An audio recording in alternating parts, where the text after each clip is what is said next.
el feminismo, todas las ideas, todas estas cosas, y llegó un punto donde parecía que la iglesia como que no tenía una respuesta, como que está pasando, ¿no? Como que nos agarró de pronto así como de sorpresa, y ahí fue donde me di a la tarea de empezar a investigar. Primeramente, que era no es clase de feminismo, tranquilas, pero me di a la tarea de investigar. También les dije, no vamos a salir de aquí, el club de las feministas cristianas. Les dije, no, tampoco. Pero sí, esta prédica es una respuesta, o este taller, a estas cosas. ¿Y qué vamos a hacer en este taller? Es medio clase, entonces les voy a pedir que pongan de toda su atención para poder aprender. ¿Y qué vamos a hacer aquí? Lo que vamos a hacer en esta clase es que vamos a explorar, primero voy a dar una introducción media larga del contexto bíblico para que podamos aprender de qué está hablando. Eso sí, si traen sus Biblias, sáquenlas, porque aquí si no las vinimos a pasear, la vamos a usar. Entonces, ¿qué vamos a hacer si no el celular? Yo no me ofendo si saca usted el celular, no me ofendo, usted hágalo. Siéntase en esa libertad. ¿Qué vamos a hacer? Vamos a explorar 3 mitos. ¿Y qué son estos 3 mitos? Cosas que en ocasiones en la iglesia se predican acerca de las mujeres y que no es Biblia, es cultura cristiana. Hay una gran diferencia porque en la iglesia se predican muchas cosas, pero en ocasiones se predica cultura cristiana como si fuera Biblia, que no es, y hay en ocasiones que es así. Entonces aquí voy a ver 3 mitos con un argumento bíblico de 3 verdades de lo que sí viene en la palabra de Dios y cuál es la interpretación que nosotros le podemos dar al respecto. Nuestro versículo clave va a ser Génesis 2, del 18 al 20. Y este versículo dice, entonces el Señor Dios dijo, ahí va otra vez, Génesis 2, del 18 al 20, lo vamos a explorar en 2 ocasiones en este taller. Entonces el Señor Dios dijo, no es bueno que el hombre esté solo, le haré una ayuda adecuada, idónea, en Reina Valera. Todo lo que usted va a ver aquí es Nueva Biblia de las Américas, esa es la versión. La traducción de la Nueva Biblia de las Américas es muy parecida a la de Reina Valera. Adelante. Porque las versiones que son como NBI, NTV, tranquilas, no son del diablo. Ha recorrido ahí un WhatsApp diciendo que gente, no sé qué, no son del diablo. La diferencia es la manera en cómo se traducen. Reina Valera, por ejemplo, se cree que es muy fiel a los textos bíblicos o a los rollos, porque es una Biblia que se traduce palabra por palabra. En el caso de la NBI, la NTV, traducen por esencia, por eso tiene asteriscos y abajo dice, este versículo no viene en los rollos originales, ¿no se han fijado? Por eso trae esos comentarios. Pero bueno, esa fue una cápsula nada más. Entonces es NBLA, que está traducida como la Reina Valera, y para mí, muy mi gusto, le quitaron el vosotros, el Jehová y así. Entonces, bueno, esta versión a mí me encanta. Si usted es nueva, NTV o NBI, esa es mi recomendación. Y dice aquí, y el Señor Dios formó de la tierra todo animal del campo, toda ave del cielo, y trajo al hombre para ver cómo los llamaría. Como el hombre llamó a cada ser viviente, ese fue su nombre. Y le puso todo al ganado, y luego al final del 20 dice, pero para Adán no se encontró una ayuda que fuera adecuada para él. ¿Y cómo quiero comenzar esta conferencia? Quiero comenzar diciendo que le doy gracias a Dios por la vida de mis papás, porque ellos siempre se congregaron en iglesias donde el ministerio de la mujer fue moldeado para mí. Yo crecí en la iglesia y crecí viendo mujeres predicando, crecí viendo mujeres ministrando, así como lo que ustedes ven aquí, más o menos. Yo nunca en toda mi vida cristiana me había cuestionado que si mi llamado, que si ser pastora, que si ser ministra, que si ser maestra de la palabra, yo nunca me había preguntado que si estaba bien o que si estaba mal. Yo nunca, porque para mí eso pues no existía realmente. Para mí simplemente así era la iglesia, ¿no? Era el deber ser. En realidad, por esta razón, lo escribí aquí, nunca había cuestionado mi llamado hasta muchos años después. Cuando Tavo y yo tomamos el liderazgo de jóvenes y me topé con un montón de señoritas a quienes se les habían cortado las alas por ciertas interpretaciones bíblicas que se les habían enseñado. Fue allí cuando entendí la importancia de la exposición de las mujeres a la alfabetización bíblica, al estudiar las escrituras, estudiar teología correcta respecto a la dignidad, el diseño y el propósito de la mujer. Porque cuando uno entiende esto, respaldado por la palabra de Dios, primeramente trae libertad. Y número 2, protege el llamado que las mujeres, que Dios ha puesto en el corazón de las mujeres.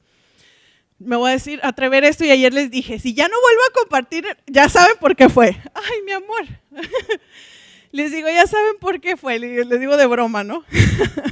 Pero fue ahí cuando yo empecé. Y ahora les quiero leer una carta que yo escribí. A los que van a cumbres, ya saben que yo escribo cartas a la iglesia. ¿Verdad que sí?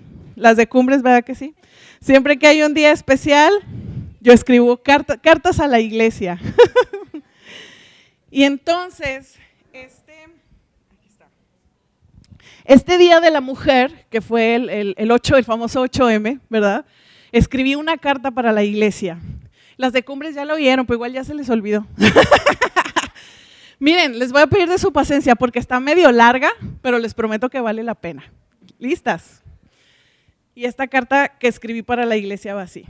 Dice, muchas personas en la iglesia se preguntan por qué las jóvenes y las señoritas se unen a movimientos feministas, incluso algunas cristianas. Esto es porque el feminismo identifica problemas reales que demandan respuestas reales. Y el problema es que la respuesta no se encuentra en las filosofías y en las ideologías detrás del feminismo. Se encuentra en el regreso al diseño original que Dios ha revelado en su palabra. Y eso es lo que vamos a ver hoy.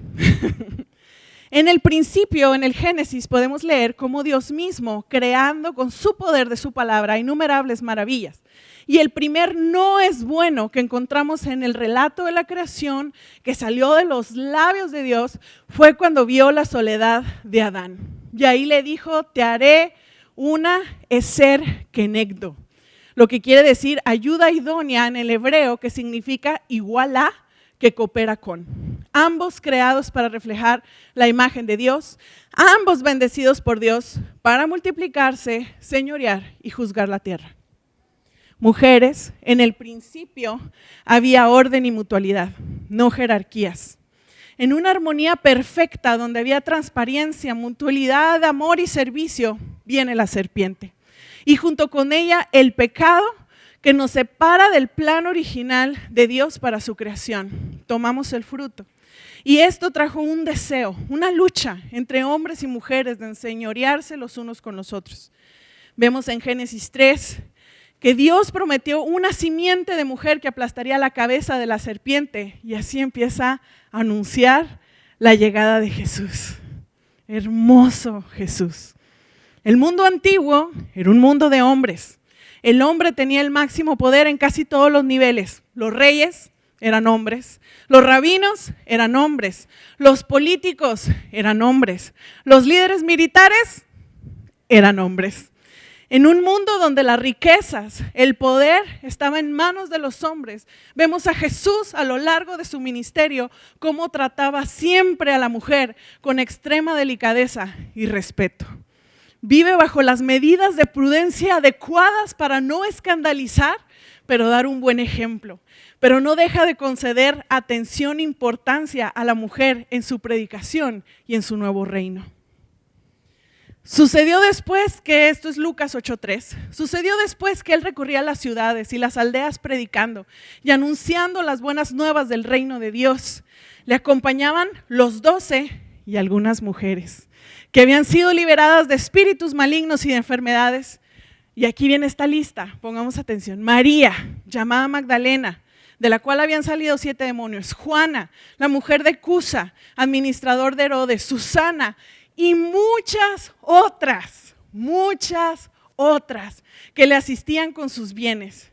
Pero lo que llama la atención es que forman un grupo por separado de discípulos, a las que yo personalmente llamo las discípulas, que también siguen al Señor y le ayudan de diversas maneras. Ellas se saben bien tratadas por Jesús y esto contrasta con la consideración que recibían en aquellos tiempos las mujeres en todas las culturas, en Israel también. En Israel, la religión era sobre todo una cuestión de varones.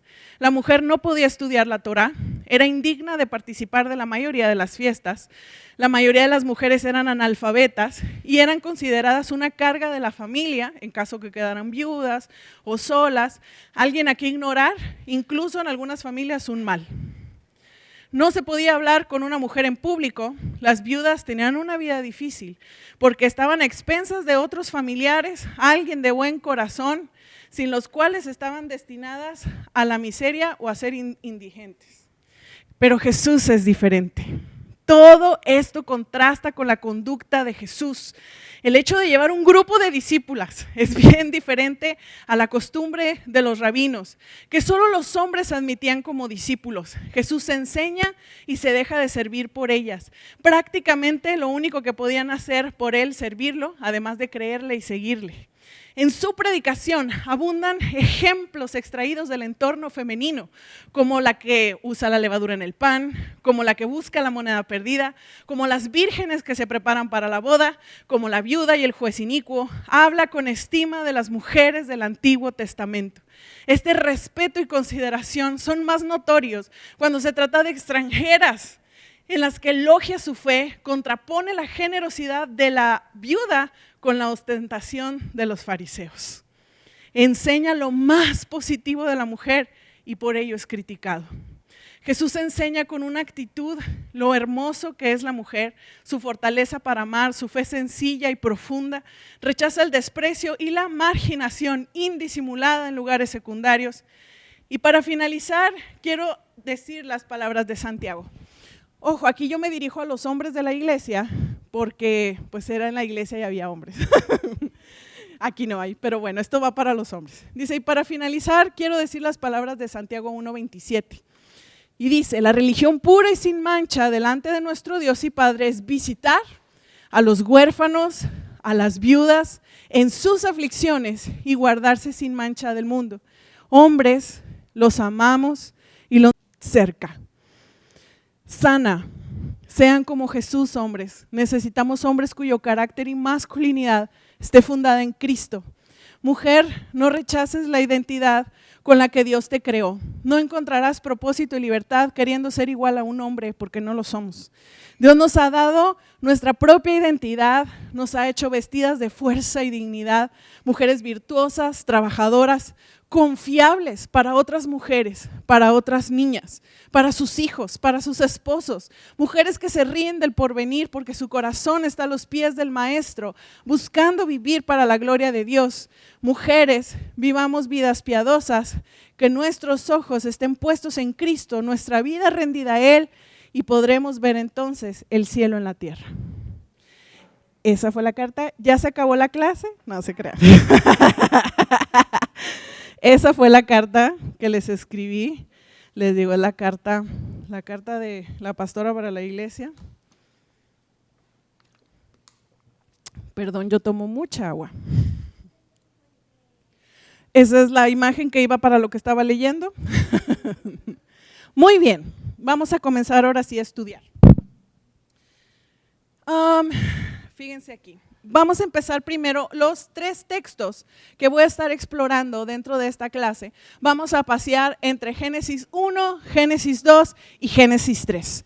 Yo sé que en muchas ocasiones el relato de la creación, para sobre todo los que tenemos muchos años en el Evangelio, es como, bueno, los animales, esto, el otro, ya me lo sé, ¿no? Los 7 días.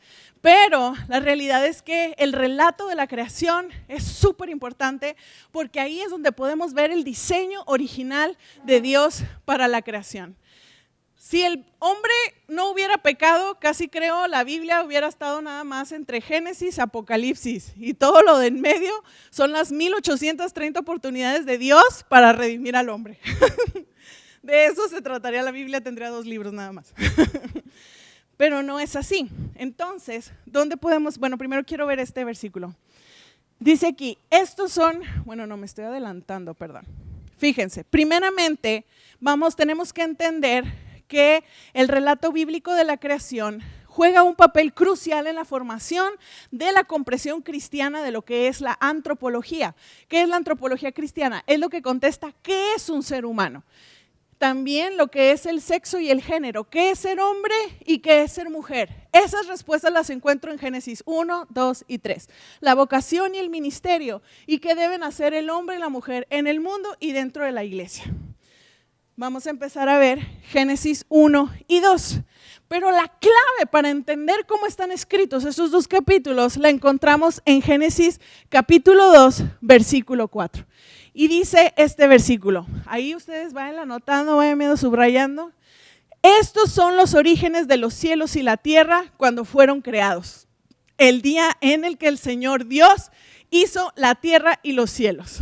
No sé si a ustedes les pasa, pero cuando uno lee este tipo de versículos, es cuando dices, parece como un versículo muy redundante, parece como un trabalenguas que dice lo mismo, pero no, dice la Biblia dice lo mismo, pero al revés volteado. Y les voy a decir qué pasa. Aquí dice, los orígenes son de los cielos a la tierra, vamos a poner atención en eso, y luego dice, de la tierra a los cielos. ¿Y qué quiere decir esto? Quiere decir que Génesis 1, esa es una clave, Génesis 1 está escrito de manera secuencial. ¿Qué quiere decir esto? Que presenta una perspectiva radical de toda la creación, todas las criaturas, los fenómenos materiales en secuencia de 7 días. Este capítulo, Génesis 1, te da una perspectiva de la creación como si fuera de una vista panorámica. ¿Sí me explico? Es como que si Dios estuviera arriba creando y entonces te da una vista panorámica de cómo fue la creación. Pero luego vemos Génesis 1 y 2 sería lo que conocemos como capítulos no secuenciales, sino sinópticos. O sea, a veces pensamos que porque está escrito Génesis 1 va a contar y luego el Génesis 2 es la continuación del 1, pero no es así. Eso es lo que estoy tratando de explicar, espero no revolverlas. Génesis 1 trae una perspectiva de la creación y Génesis 2 trae una perspectiva que se llama sinóptica. ¿Por qué? Porque ofrece una perspectiva más íntima, personal y relacional sobre la creación. Es como si lo viéramos de alguien que trae una cámara GoPro, de esas que se ponen aquí en el pecho los policías, y que está viendo uno la perspectiva como de la persona. Entonces, esa es la diferencia entre Génesis 1 y 2. Es el mismo relato en diferentes perspectivas. ¿Por qué es importante conocer esto? Muy bien. Ahora sí empezamos con los mitos. Muy bien, mito 1. El relato de la creación nos muestra principalmente las diferencias entre el hombre y la mujer. Casi siempre ese es un mito, cuando empezamos a leer, casi siempre nos empiezan a decir, bueno, es que en Génesis es donde se creó al hombre, y entonces, y se vienen todos estos chistes, ¿no? De que y echando a perder se aprende, y por eso se creó a la mujer.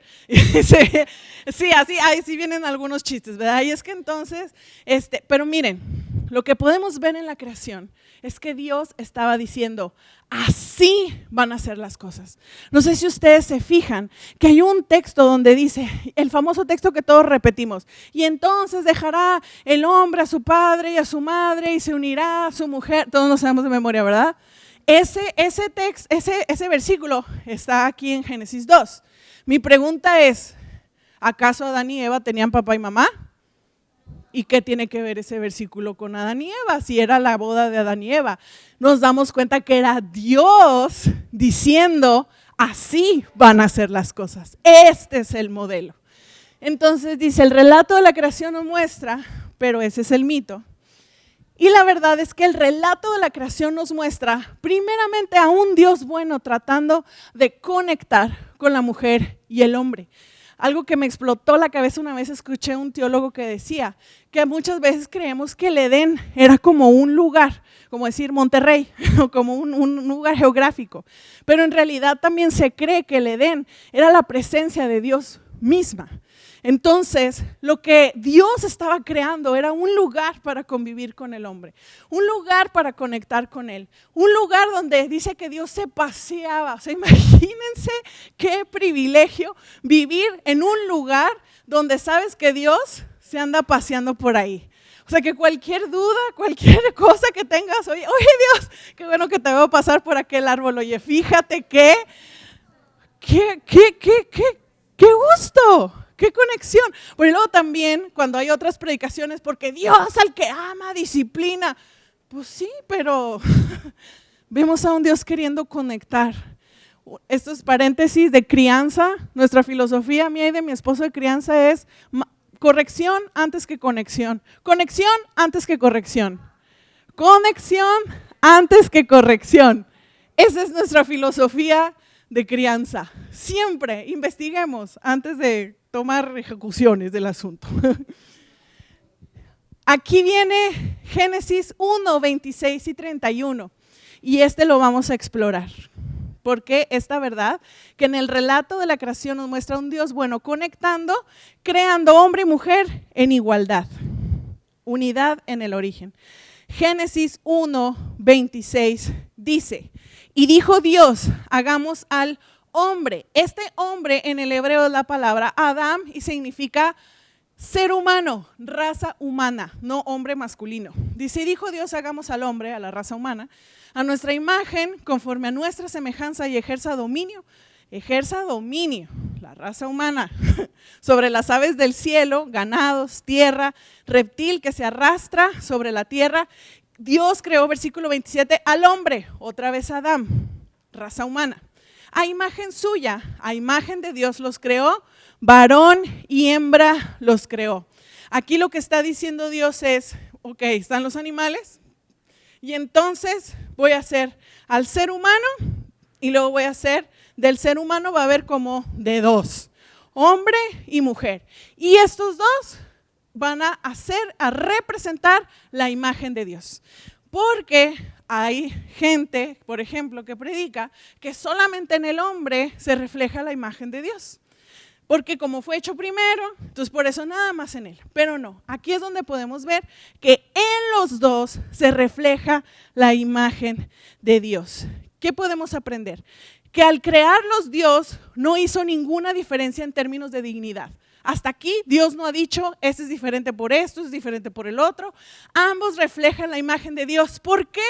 Porque en uno solo no se reflejaría quién Dios es. Porque Dios es fuerte como el hombre, pero es tierno como una mujer. En Deuteronomio 32, 18, por ejemplo, está hablando Dios y dice, la roca que te dio luz te olvidaste del Dios que te dio a luz. O sea, él mismo está diciendo, el Dios que te dio a luz. Aquí dice que Dios dio a luz a Israel, una imagen clara de la maternidad. Entonces vemos cómo Dios se indica a sí mismo con un ejemplo del entorno femenino. En el Salmo 131:2 dice, como un niño destetado en el regazo de su madre, como un niño destetado está mi alma dentro de mí. Y aunque no dice directamente que Dios es una madre, él compara la relación con sus hijos como la que se compara con la paz que tiene un niño en el regazo de su madre. Entonces Dios puede maternar también. ¿Sí me explico? Es así como, recordemos que Dios es espíritu. ¿Sí me explico? Ya no me voy a meter en temas teológicos ahí densos, pero recordemos esa parte. Ambos se les da la responsabilidad de ejercer dominio, el multiplíquense, dominen la edad. Fue a los dos.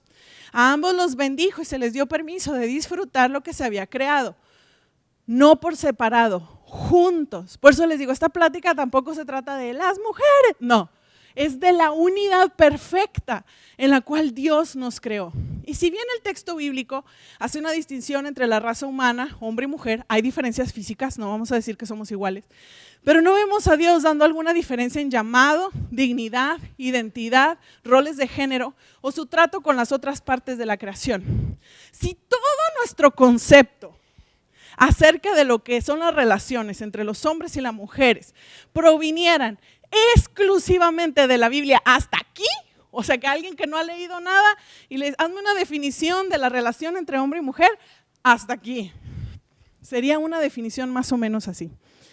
El hombre y la mujer son una pareja donde hay mutualidad, donde son cogobernadores de la tierra a la imagen de Dios.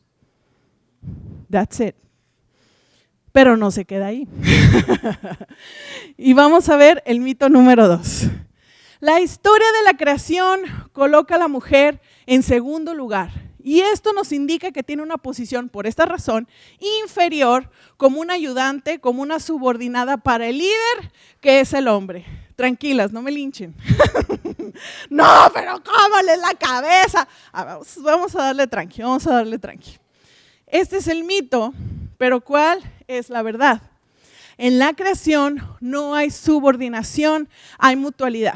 Porque incluso se utiliza ese argumento de segundo, como si fuera el hermano menor, segundo nacido, de que no, entonces Eva, como nació en segundo lugar, o como se creó en segundo lugar, pues por eso ella ya es como si fuera la hermana menor, que tiene que estar ahí. O incluso también se dice que, bueno, ahorita me acuerdo, ese punto ya se me olvidó. Pero aquí donde vamos a ver es la verdad que en la creación no hay subordinación, hay mutualidad.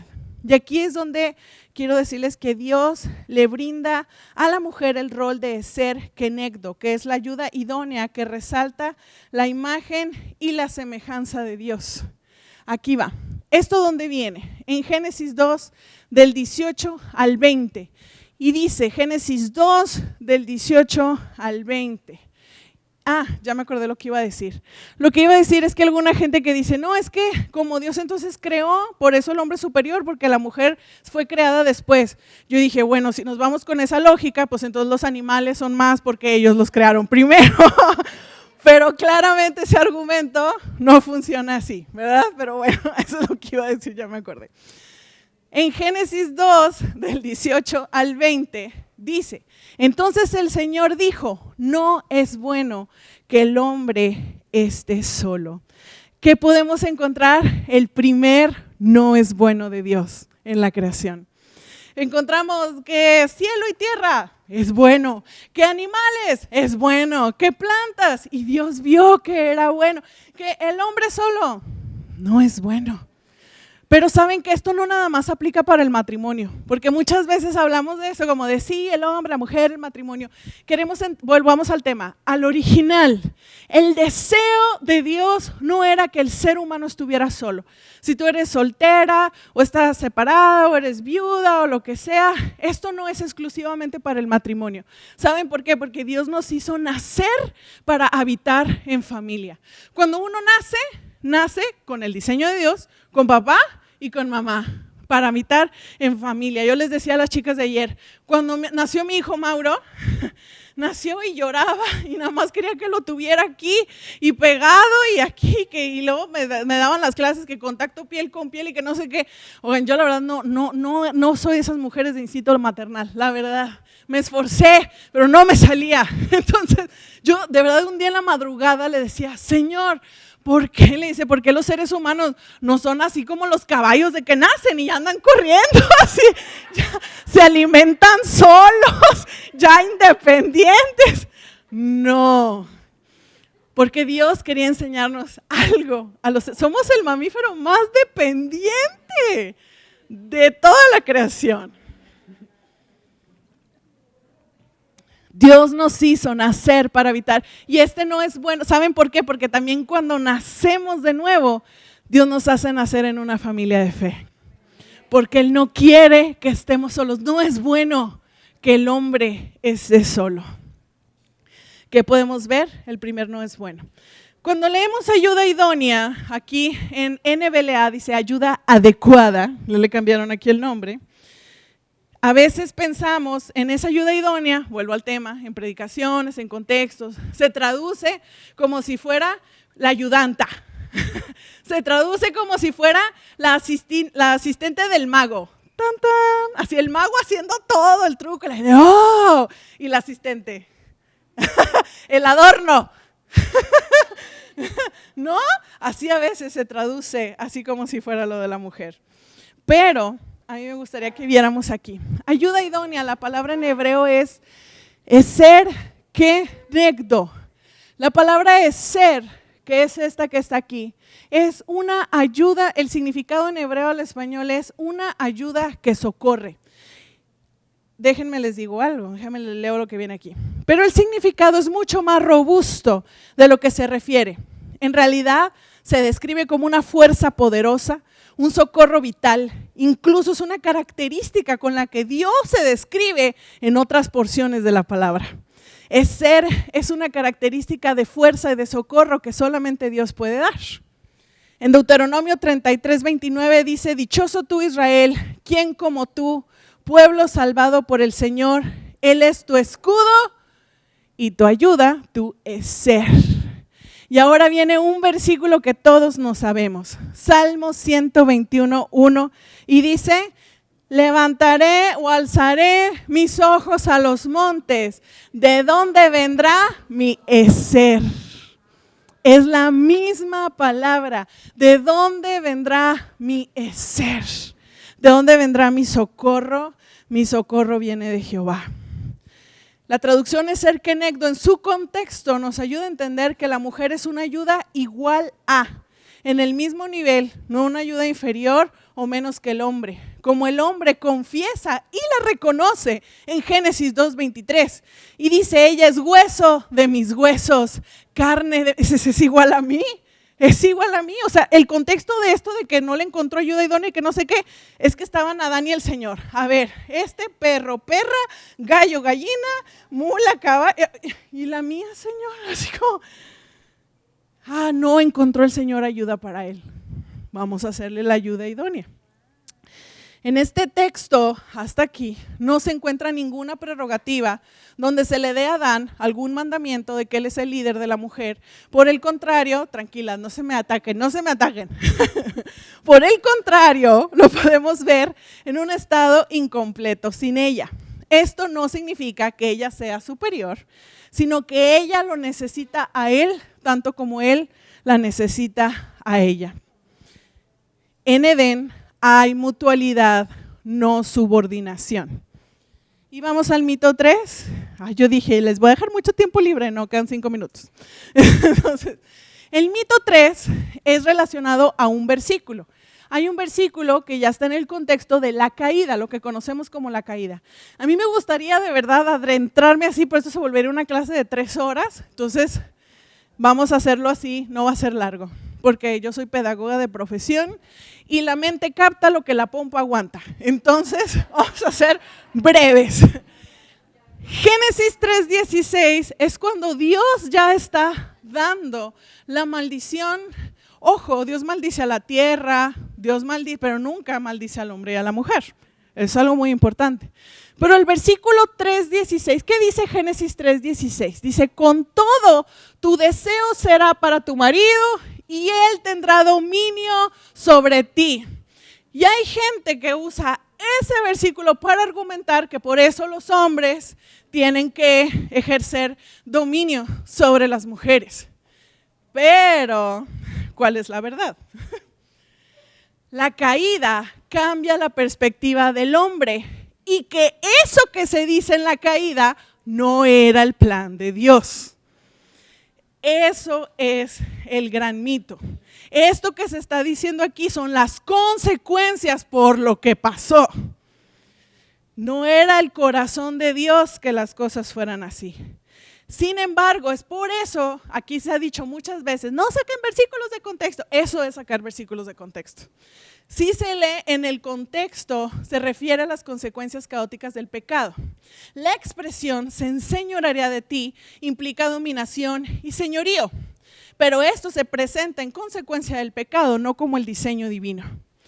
Vemos en todos los sentidos, trastoca la caída. Y lo vemos esto en cómo cambia la perspectiva también de Adán. Digo, esto es algo que se pudiera estudiar muy a profundidad, pero no hay tiempo. Y podemos ver Génesis 3:20, anótelo usted por ahí. Génesis 3:20. Y dice aquí, el hombre le puso por nombre, ¿cómo? Eva, a su mujer, porque ella era la madre de todos los seres vivientes. Todo este tiempo cuando Dios crea al hombre y a la mujer, en otro texto que les digo, no podemos ahondar porque no acabamos, dice el ish y la isha, esas son las palabras en hebreo.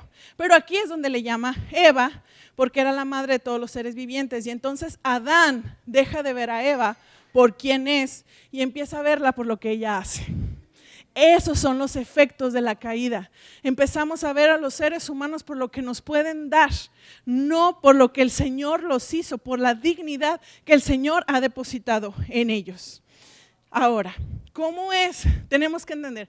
Bueno, Hazel, pero la sumisión en Efesios 5 dice, mujeres, supétense a sus maridos. Y ya lo sé. Y no me voy a poner a explicar aquí todos esos versículos controversiales. ¿Saben por qué? Porque no nos va a dar la vida. Pero lo que sí quiero explicar es lo siguiente. Mateo 20, del 25 al 28. Y quiero que nosotros entendamos, cuando escuchamos en la palabra, las palabras como sujeción, como sumisión, como sométanse, quiero que entendamos algo. Los conceptos de sumisión, de dinámicas de poder en el reino de Dios no son las mismas a las que hay en el mundo. Eso es algo bien clave, porque si no hemos entendido eso, por eso nos parece una locura. Que me someta, a ver, y luego en todo, espérate, así como, ok. Digo, porque les digo, hubo una generación de mujeres más grandes que no cuestionaban nada, pero las chavas, como decimos las señoras, las chavas de ahora cuestionan todo. Vamos a ver Mateo 20, 25, 28, dice, pero Jesús, discúlpenme que les dé la espalda, dice, pero Jesús llamándolos junto a él les dijo, ustedes saben, palabras de Jesús, ojo, ustedes saben que los gobernantes de los gentiles se enseñorean de ellos y que los grandes ejercen autoridad sobre ellos. No ha de ser así entre ustedes, sino que el que entre ustedes quiere llegar a ser el grande será un servidor. Y el que entre ustedes quiera ser el primero será su siervo. Así, y fíjense cómo se pone en ejemplo, a mí eso me mata. Así como el Hijo del Hombre no vino para ser servido, sino para servir y dar su vida en rescate de muchos. Las dinámicas de poder del reino no son iguales a las dinámicas de poder de la tierra. ¿Qué podemos aprender aquí? ¿Han escuchado ustedes Efesios 5:22? Probablemente así con el nombre no se acuerdan. Pero les voy a leer. Las mujeres estén sometidas a sus maridos en todo como al Señor, porque el marido es la cabeza de la mujer, así como Cristo es la cabeza. ¿Han escuchado ese versículo? Sí.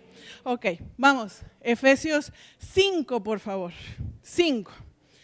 No sé si ustedes sabían, pero en los rollos originales, eso de los títulos entre versículos y capítulos no existe.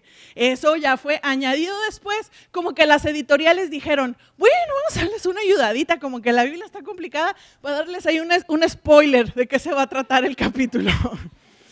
Entonces la gente, muchas predicaciones bien preciosos, nos leen este pasaje. Pero ahí, si usted busca Efesios 5, 22, hay un título entre el 21 y el 22. ¿Verdad que sí? ¿Verdad que sí? ¿Sí o no? Sí, ¿verdad? Sí hay un título ahí. Entonces, ¿sabe qué pasa? Que a nosotros siempre nos leen por separado ese verso. Pero ¿sabe qué le digo algo? Va seguido. ¿Pero qué dice el 21? Primero el 21 dice, sométanse los unos a los otros. Esa parte no la leen, ¿verdad? En el temor del Señor. Y luego dice, en el temor del Señor, Cristo y la iglesia son el modelo para el hogar. Qué fuerte, ¿no? Y luego ahora sí, las mujeres estén sometidas, como ya no lo sabemos. Pero no hay que separarlo, hay que leerlo completo. Las mujeres estén sometidas a sus propios maridos, como al Señor. Ahora vamos a estudiar esta parte. Pero así como la iglesia está sujeta a Cristo, también las mujeres, fíjense, dice, sus propios maridos, como al Señor en el versículo 22. O sea que mi marido tiene que ser como el Señor. Sí. ¿Saben por qué? Porque si nuestros maridos son como el Señor, entonces nos conviene someternos. nos conviene sujetarnos. Porque el marido es la cabeza de la mujer, así como Cristo es la cabeza de la iglesia, siendo él mismo el salvador del cuerpo. Pero así como la iglesia está sujeta a Cristo, las mujeres también a sus maridos en todo. 25. Maridos, amen a sus mujeres, así como Cristo amó a la iglesia y se dio a sí mismo por ella. Yo les quiero preguntar una cosa. Amar como Cristo amó a la iglesia. No sé ustedes, pero a mí me parece un llamado mucho más altísimo que nada más sujetarse. Pues sujetarse uno se puede, ahora sí que hasta con, como dice el chiste, ¿no? Con sujeta, así podemos estar ahí. Está bueno, te hago caso. Pero dice ahí que como Cristo amó a la iglesia. ¿Y qué hizo Cristo por la iglesia? Nada más y nada menos que venir a lavarle los pies. Nada más y nada menos que venir a servirla, venir a amarla, venir a darse, venir a vivir todas las desavenencias por ella. Por ella, dice Cristo, como para santificarla, habiéndola purificado por el lavamiento de agua con la palabra, a fin de presentarse a sí mismo una iglesia en toda la gloria, sin mancha, sin arruga, ni cosa semejante, santa e inmaculada. Sí hay un sometimiento mutuo, sin embargo, el rol de autoridad, en lugar de enseñorear o dominar, es servir por amor. Es servir por amor. El matrimonio debería de ser una competencia de ver quién sirve más al otro, quién ama más al otro. Es una competencia, mi amor. ¿Cómo te puedo ayudar más? ¿Cómo puedo hacer más? Tavo siempre me dice, yo no te estoy ayudando porque esto es de todos. Y así. Y cuando vemos a los jóvenes de que, es que yo quién sabe qué, les digo, a ver si usted, señor, viviera solo, ¿quién estaría limpiando y recogiendo eso? Una vez un señor nos dijo, es que yo para qué tengo que limpiar mi casa si tenemos como 2 muchachas así en la casa y mi esposa quiere que lave los trastes, pues ¿para qué si las señoras hacen todo? Y yo le dije, porque tú tienes una hija y tu hija va a crecer aprendiendo que las mujeres son las que tienen que limpiar en la casa. Le dije, ¿quieres que busque un marido que nada más le diga, pues te toca y ella no va a tener argumento para decir que no? Y ya no voy a seguir con esas historias porque me corren. Y finalmente, para acabar, porque ya me pasé del tiempo, vamos a hablar, les digo, tampoco es para que sacamos aquí el club de las feministas, no, vamos a Filipenses 2, del 5 al 8, y con esto termino.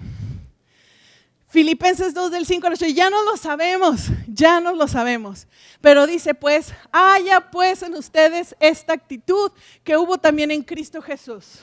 Fíjense, versículo 6, el cual, aunque existía en forma de Dios, no consideró el ser igual a Dios como cosa que aferrarse, sino que se despojó a sí mismo, tomando forma de siervo, haciéndose semejante a los hombres, hallándose en forma de hombre se humilló, haciéndose obediente hasta la muerte y muerte de cruz. Pongan atención en eso, es la última bomba, suelto el micrófono y me voy. Cristo, nos está diciendo la palabra que Cristo se somete a la voluntad del Padre para cumplir con el plan redentor. ¿Acaso Cristo por someterse se hizo menos Dios? ¿Se hizo menos digno? Él entendió su papel para la extensión del reino. Él entendió su papel y el Señor lo exaltó hasta lo sumo. ¿De qué se trata esto? De que nosotros podamos entender nuestro papel. Que nosotras podamos entender que el Padre, el Hijo y el Espíritu Santo uno son. Cristo los enseñó a sujetarnos, no por ser inferiores, sino Cristo se sujetó por amor a la voluntad del Padre, por obediencia para cumplir el plan redentor, ni menos Dios, ni menos digno. El Hijo es igual en la dinámica de la Trinidad, juega ese papel perfecto. Así nosotras mismas entendemos que podemos sujetarnos para glorificar a Dios en la extensión del reino. Miren, a mí me duele cuando se tuerce la Biblia para hacer abuso espiritual, para hacer sometimiento de las mujeres. Eso yo estoy segura que le duele al corazón de Dios. Yo me atrevo a decir cosas que digo, luego me van a correr, pero como que el movimiento cristiano es un movimiento con rostro de mujer. Las mujeres siempre somos la mayoría en las iglesias. Estamos ahí siempre predicando, hablando, diciendo, adorando, ministrando. La vemos desde la Biblia, ofrendando, ahí estamos. Nos encanta, pero necesitamos entender. Primeramente, para mí fue muy liberador entender el potencial, la dignidad y el amor con el que Dios me había creado. Y por último, quiero decirles una frase de cómo la caída nos cambió la perspectiva, pero Dios nos regresó la dignidad. En este universo tenemos a Dios, a las personas y las cosas que Dios hizo. Se nos manda a adorar a Dios, amar a las personas y usar las cosas para la gloria de Dios. Sin embargo, desde la caída y sin Cristo, tenemos la tendencia a ignorar a Dios, a adorar las cosas y usar a las personas. Como les digo, esto se podría ir larguísimo, seguir explorando la palabra. Yo para finalizar solamente quisiera orar, pero quisiera animarlas. Recuerden que detrás de cada libro y de cada autor hay una teología. Eso es súper importante. Detrás de cada iglesia hay una teología. Oye, pero ¿por qué eso? Porque no nos vamos a meter ahorita en temas así muy profundos. Pero lo que sí les puedo decir es que las quiero animar a estudiar la palabra, a la alfabetización bíblica. De verdad que ha sido uno de nuestros así banderas desde que llegamos a Amistad Cumbres. Nos topamos con tanta gente que dice, tengo 15 años en el evangelio y siento que no sé nada. ¿Por qué? Porque pasamos semana tras semana, domingo a domingo, solamente escuchando predicaciones y no estudiando, escudriñando la palabra de Dios. Por eso para mí era muy importante argumentar con la palabra, no con lo que Hazel cree, con lo que Hazel piensa, sino poder decir, Señor, esto es lo que tú nos has revelado. Entonces las quiero animar. Aquí hay muchos recursos. Está el Instituto Epicentro, hay muchos recursos para estudiar, también hay recursos gratis en internet, nada más chequele bien que andan leyendo, ¿verdad? Hay versículos ecuménicos para el mundo, ¿no? O sea, no. La página de los testigos de Jehová, no. Hay que investigar bien, pedir buenas fuentes, ¿verdad? Buenas fuentes, pero hay que estudiar y escudriñar la palabra, eso es súper importante. Oremos. Padre, en el nombre de Jesús, esta tarde te damos gracias, Señor. Yo te doy gracias por lo revelado en tu palabra, Señor. Te doy gracias porque estamos en una iglesia donde hay sana doctrina. Te doy gracias porque estamos en una iglesia donde hay libertad para las mujeres, para que ellas tengan sueños, para que tengan visiones, para que tengan una voz. Gracias, Señor. Bendecimos esta casa, bendecimos este ministerio. Y esta tarde, Señor, yo oro, Señor, que si alguna mujer de aquí le han sido cortadas sus alas, Señor, que tú repares, Señor, que tú traigas esa revelación de lo importante y lo hermosa, Señor, y lo digna que tú la hiciste, Señor. Padre, si hay alguna etiqueta, Señor, de que no es digna, que no es importante, que ella a causa del machismo o de masculinidad tóxica, yo te pido que tú restaures eso, Señor, que ellas puedan ver, Señor, ese peso que tú le diste a las mujeres en tu ministerio, Señor.